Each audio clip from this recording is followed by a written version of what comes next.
इधर बीजेपी नेताओं की हत्या पर बीजेपी की प्रेस कॉन्फ्रेंस हुई। बीजेपी का कांग्रेस सरकार पर बड़ा हमला। बीजेपी ने हत्या को सुनियोजित बताया है। बीजेपी की सक्रियता बढ़ने से कांग्रेस ने षड्यंत्र रचा है। विरोध में बीजेपी ने सभी जिलों में मशाल जुलूस निकालने का भी ऐलान किया है। बीजेपी नेताओं की हत्याएं टारगेट किलिंग हैं। तो अरुण साव जो बीजेपी प्रदेश अध्यक्ष हैं, उन्होंने बड़ा आरोप कांग्रेस सरकार पर लगाया है, कांग्रेस पर लगाया है, और उन्होंने कहा कि राज्य में हो रही बीजेपी कार्यकर्ताओं की हत्या टारगेट किलिंग है, सुनियोजित है। हाल ही में नारायणपुर में और उसके बाद फिर जेपी नड्डा जब आए तब भी सागर साहू नाम के बीजेपी कार्यकर्ता को मौत के घाट उतार दिया गया था। और ऐसे में अब बीजेपी ने प्रेस कॉन्फ्रेंस की और प्रेस वार्ता में उन्होंने कांग्रेस पर निशाना साधा और कहा है कि बीजेपी की सक्रियता बढ़ने से कांग्रेस में चिंता है, ये सुनियोजित हत्याएं हैं, टारगेट किलिंग है। कांग्रेस पार्टी हिंसा की राजनीति करने पर उतारू है।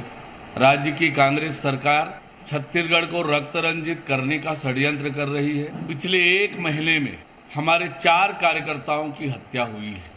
हमारे नारायणपुर जिले के उपाध्यक्ष बहुत ही हमारे सक्रिय और होनहार युवा नेता घर में आकर AK-47 से गोली दागकर उनकी हत्या हुई। रजनी ठाकुर जी मीडिया संवाददाता रायपुर से इस बड़ी खबर पर हमारे साथ जुड़ रही हैं। रजनी, आरोप तो बहुत गंभीर है क्योंकि अब बात सीधा टारगेट किलिंग और सुनियोजित हत्याओं की अरुण साव ने कर दी है। अब सवाल सबूतों को लेकर है, सवाल इस बात को लेकर है कि क्या वाकई ये टारगेट किलिंग है, बीजेपी कार्यकर्ताओं को चुन चुनकर मौत के घाट उतारा जा रहा है क्या?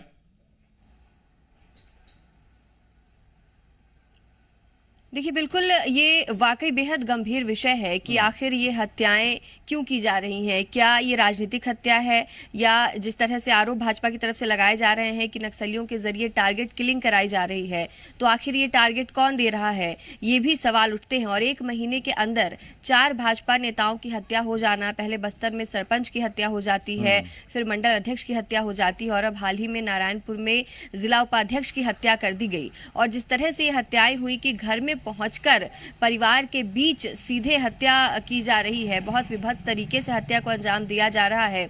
इसके पीछे आखिर मकसद क्या है? क्योंकि छत्तीसगढ़ का जो इतिहास रहा है, झीरम घाटी हमला इतना बड़ा हमला रहा, अब तक उस पूरे घटना की साजिश का पर्दाफाश नहीं हो पाया है। बयान भले सामने आते हैं और आरोप प्रत्यारोप भले लगते हैं, लेकिन आखिर ये घटना कैसे हुई?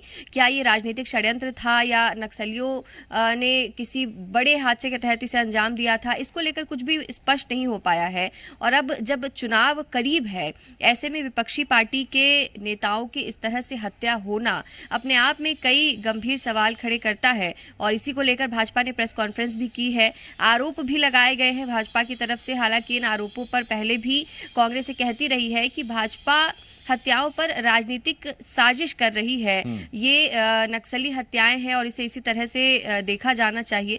तो दोनों ही पार्टियों के अपने अपने बयान आ रहे हैं, लेकिन इस बीच वाकई ये चिंता की बात है कि आखिर किस तरह से इन नेताओं की हत्या की जा रही है और क्या ये सिर्फ राजनीतिक हत्याएं हैं? क्योंकि हाल की हत्या की अगर बात हम करें, भाजपा के जिला उपाध्यक्ष की हत्या की गई, वो पहले ठेकेदारी के काम में भी रहे हैं और नक्सलियों की तरफ से पहले भी धमकी दी जाती रही है। इसी तरह के मामले पिछली हत्याओं में भी देखने को मिलते हैं।